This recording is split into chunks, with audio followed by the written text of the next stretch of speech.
Salut à tous, j'espère que vous allez tous très bien. On se retrouve aujourd'hui pour une nouvelle vidéo avec le retour d'un concept d'avant-match que vous connaissez bien si vous êtes abonné depuis la saison dernière à la chaîne. Pour ce premier épisode de la nouvelle formule, on commence par un Olympico, Olympique Lyonnais, Olympique de Marseille. Deux équipes en mal de confiance sur les derniers matchs, mais bien évidemment, les deux équipes ont besoin impérativement de se relancer. C'est un vrai match en jeu qu'on va voir dimanche soir. Le match aura donc lieu ce dimanche 4 octobre à 21 h et sera diffusé sur Téléfoot. De notre côté, on fera l'analyse juste après le match en vidéo sur la chaîne comme d'habitude. On va revenir sur la composition probable côté marseillais, sur les forces à mettre en avant pour l'OM et sur les faiblesses à exploiter. On parlera aussi des joueurs à suivre pour ce match et on finira sur mes pronostics pour ce OM Lyon. N'hésitez pas à nous suivre sur Twitter et sur Instagram, les liens sont en description, à vous abonner en activant la cloche des notifs pour être au courant dès qu'une nouvelle vidéo est disponible, à laisser un petit pouce bleu à la fin de cette vidéo si elle vous a plu, ça aide énormément la chaîne dans son développement, et à rejoindre le Discord pour parler de l'OM avec d'autres passionnés comme vous. D'ailleurs, comme d'habitude pour les avant-matchs, n'oubliez pas de nous donner votre pronostic pour ce match, ceux qui auront trouvé le bon score seront mis à l'honneur dans la prochaine vidéo. Alors n'hésitez pas à nous donner votre pronostic avec le score exact, je précise un pronostic par personne, vous aurez le mien à la fin de cette vidéo.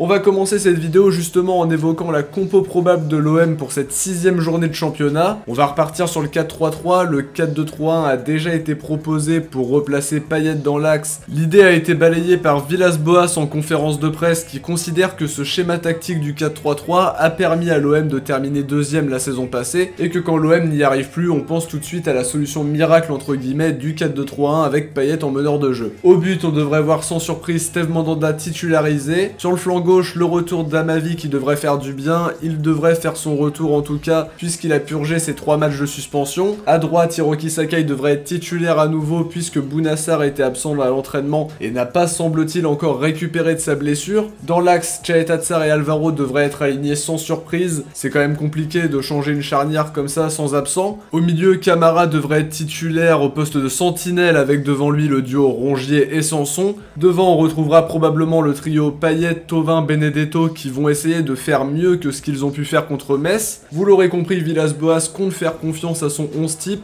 en attendant que les matchs s'enchaînent avec notamment des matchs tous les 3 jours ou alors que certains joueurs montrent vraiment des choses inquiétantes sur les prochains matchs. Pour analyser ce match, faut bien sûr rappeler l'enjeu, l'OM reste sur 3 matchs sans victoire, rien depuis cette victoire face au Paris Saint-Germain 1-0, un jeu très décevant pour ne pas dire inexistant, des problèmes au niveau et de la défense et du milieu qui est souvent en difficulté et aussi l'attaque qui manque cruellement d'efficacité. Alors honnêtement, il y a souvent aussi beaucoup de choses à revoir ces derniers matchs, on voit plus énormément ce qui faisait notre force, c'est-à-dire cette solidité défensive et par la suite de savoir capitaliser sur une action en contre-attaque, ça nous manque cruellement, mais faut retrouver ces automatismes là. On a aussi eu une bonne semaine sans compétition pour récupérer et bien travailler, et si on veut aller plus loin, faut tout donner sur ce match là, puisqu'après on part sur une trêve internationale, on rejoue que le 14 contre Bordeaux. Autre avantage qui ne devrait pas en être un, on joue à l'extérieur, et pour le moment on a remporté nos 2 matchs à l'extérieur. Aucune victoire à domicile, ça peut être dû à l'absence de nos supporters, mais faut pas qu'on se repose que là-dessus, même si on connaît l'apport de la ferveur marseillaise au stade Vélodrome. Va falloir prendre les points ce dimanche, en plus de ça face à un concurrent direct qui a les mêmes objectifs que nous et qui n'est pas non plus dans la meilleure de ses formes.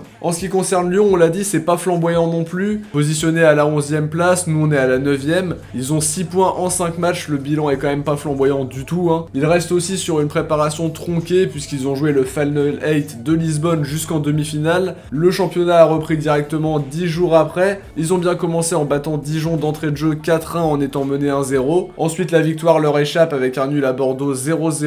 Une défaite à Montpellier 2-1, un nul à domicile contre Nîmes et pour finir un nul à Lorient 1 partout. Là où je me méfie de Lyon, c'est dans la construction des actions. Ils sont toujours capables de s'approcher du but, de bien construire, mais ils ont aussi et surtout un déficit en ce qui concerne la finition. Mais des occasions, ils risquent d'en avoir en tout cas. Alors reste à savoir quel réalisme ils auront face au but. Toujours est-il que c'est une équipe qui a beaucoup de qualité sur le papier, qui cherche ses repères comme nous en ce début de championnat. Je pense que c'est même probablement le meilleur moment pour les jouer avant qu'ils trouvent leur rythme de croisière. Ils pourront compter a priori sur la nouvelle recrue Lucas Paqueta qui sera disponible, peut-être pas titulaire mais en tout cas dans le groupe. De notre côté, on devrait aussi pouvoir compter sur la présence de Luis Enrique dans le groupe pour peut-être sa grande première sous les couleurs bleues et blanches. Côté marseillais, faudra compter sur la solidité défensive, faudra savoir réagir aussi au dispositif mis en place par Rudy Garcia, qui a joué cette saison soit en 3-4-1-2 avec Houssem Aouar au cœur du jeu, en 4-4-2 ou en 3-4-3. Faudra aussi que les milieux accélèrent le jeu aussi en trouvant les attaquants côté marseillais,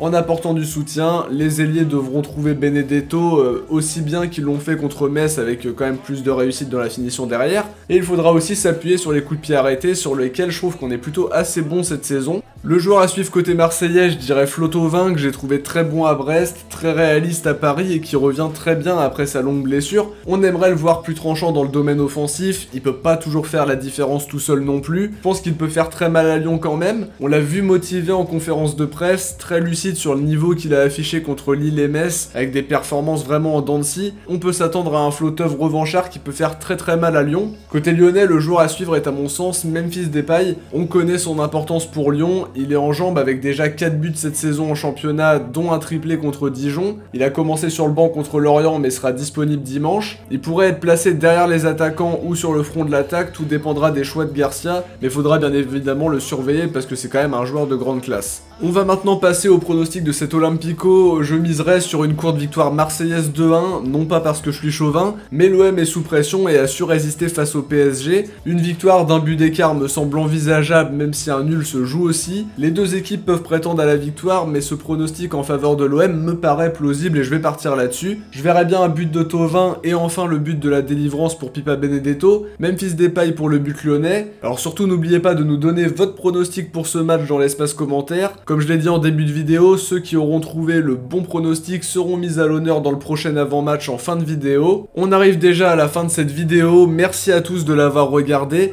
Si elle vous a plu, n'oubliez pas le petit pouce bleu qui aide beaucoup la chaîne dans son développement, à réagir à la vidéo dans les commentaires. On se retrouve ce dimanche après le match pour analyser cet Olympico et revenir sur le match des Marseillais en particulier juste après la rencontre. Bon week-end à tous, ciao, portez-vous bien et surtout allez l'OM.